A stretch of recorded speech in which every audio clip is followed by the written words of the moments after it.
Türkiye Tashqi ishlar Ministrligi 7-oktyabr ifade bildirib, Turkiyaning Sharqi Turkistondagi kishilik huquq dafsandichiligi masalasiga davomli ko'ngil bo'ladiganligini bildirgan. Turkiya bu haqda Birlashgan Davlatlar Tashkilotining jamiyat, insonparvarlik, madaniyat masalalariga mas'ul bo'lgan 3-komitetga davlat bayonotnomasi sunib, Uyg'urlarning madaniyat kimligi va musulmonlik salohiyatiga hurmat qilish va uningga kafolatli qilishni talab qilgan.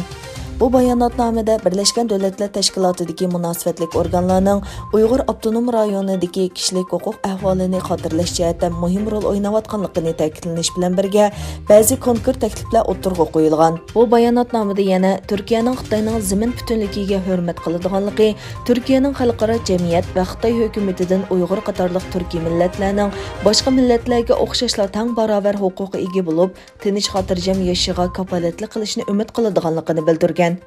Bu bayonotnomada Turkiyaning Birlashgan Davlatlar Tashkiloti, Islom hamkorlik tashkiloti qatorliq xalqaro tashkilotlarning rolidan foydalanib, Xitoy bilan Uyg'urlar masalasi to'g'riliq bevosita va unumli dialog hosil qiladiganligi o'tirg'a qo'yilgan.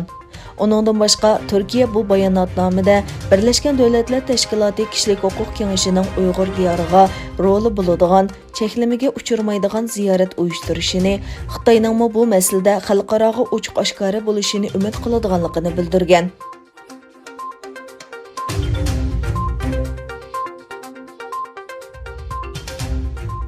Xitoyning Sharqi Turkistondagi irqiy qirg'inchiligi davomlashmoqda. Kishilar xohlagancha qo'lga ilinmoqda va qamalgan turma va lagerlarda turli qiyin-qistoq va dafsandichilikka uchirmoqda. İjtimoiy taratqularda tarqalgan bir yonfon suhbat xotirasiga asoslanganda bir Uyg'ur kent komitetiga chaqirtilib 17 kundan keyin o'lganlik xabar kelgan. Suhbat xotirasida bir ayol mundaq degan: "Apamning singlisning yo'ldoshi 17 kun burun kent komitetiga chaqirilib ekan. O'tgan juma kuni o'lganlik xabar kelibdi. Oilasidagilar jasadini ko'rolmasdan yerlikka qo'yib yetibdi." Suhbat xotirasidan ma'lum bo'lishicha, ziyonkashlikka uchirg'uvchining 3 bolasi yetim qolgan. Şöpeti yok arkadaşlarım. Onun ucuna hakkında ölümüne gitmedi. Ölümünü biz gibi emeğilemiş zaratkalık kapırıklam kıymetli adaş. İçimiz kalkılıp gitti.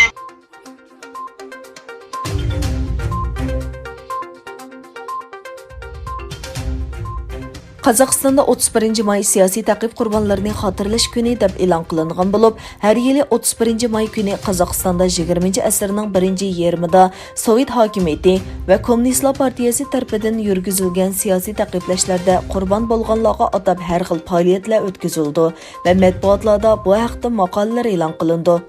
Shu munosabat bilan Almatoda 1918-yildagi avto fojiasida Sovet ittifoqining ziyonkashligiga uchragan Uyg'urlarni xotirlash faoliyati o'tkazildi.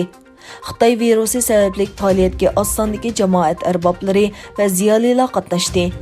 Ular so'zlarda ayni vaqtdagi siyosiy ziyonkashlikning qurbonlarini xotirlash bilan birga avlodlarga tarixni to'g'ri shaklda o'rgatishning ahamiyatini ta'kidladi. Faoliyatda yana mukofot tarqitish murosimi o'tkazildi va shehidlarning ro'yiga duo qilindi.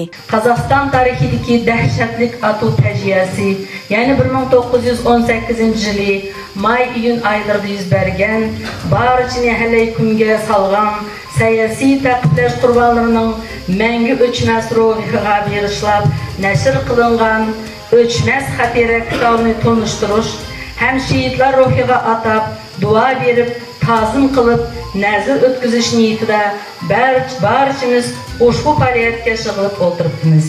Kelgan qadamlar marhaba.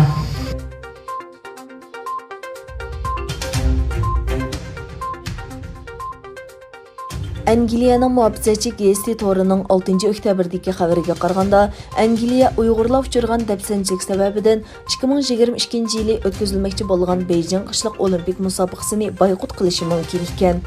Xabarda aytilishicha, Angliya tashqi ishlar ministri Dominic Raab, Angliya tashqi ishlar ministrligi alohida komitetining yig'inida kishilik huquq dafsandichiligiga qarshi turish masalasi haqida savol so'ralganda, agar Uyg'ur musulmonlarining Xitoyda ig'ir dafsanda qilayotganligi haqidagi isbotlar ko'plab o'tirg'a chiqaversa, Angliya 2022-yillik Beijing qishliq olimpik musobaqasiga qatnashmasligi mumkin degan. O yana tantarbiya bilan tashqi siyosatni ayirib etishni qo'llasimi, ba'zi chog'da uning mumkin emasligini bildirgan hamda biz keyingi qadamda qanday qilishni atrofliq o'ylashyapmiz degan.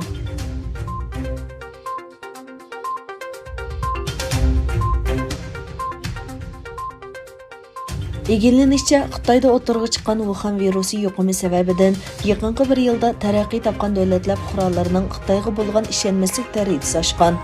Amerikaga joylashgan Pew tadqiqot markazi ilib borgan telefon tekshirish natijasiga qaraganda, Xitoyga bo'lgan ishonmaslik bugunga qadar barliq davlatlarda eng yuqori saviyaga yetgan. Bu tadqiqotda 10-iyundan 3-avgustgacha 14 davlatdan kelgan 14276 quramiga yetgan kishining qarashi e'lingan. Amerika, Kanada, Angliya, Germaniya, Fransiya, Italiya, Ispaniya, Belgiya, Gollandiya, Daniya, Shvetsiya, Yaponiya, Koreya va Avstraliyalik qatnashuvchilarning ko'pinchisi Xitoyga qarata salbiy ta'siroti borligini bayon qilgan. Ray sinash natijasida ma'lum bo'lishicha, Xitoyga ishonmaslik nisbati Yaponiyada eng yuqori bo'lib, 86% ekan. Uningdan qolsa Fransiyada 85%, Avstraliyada 81% ekan.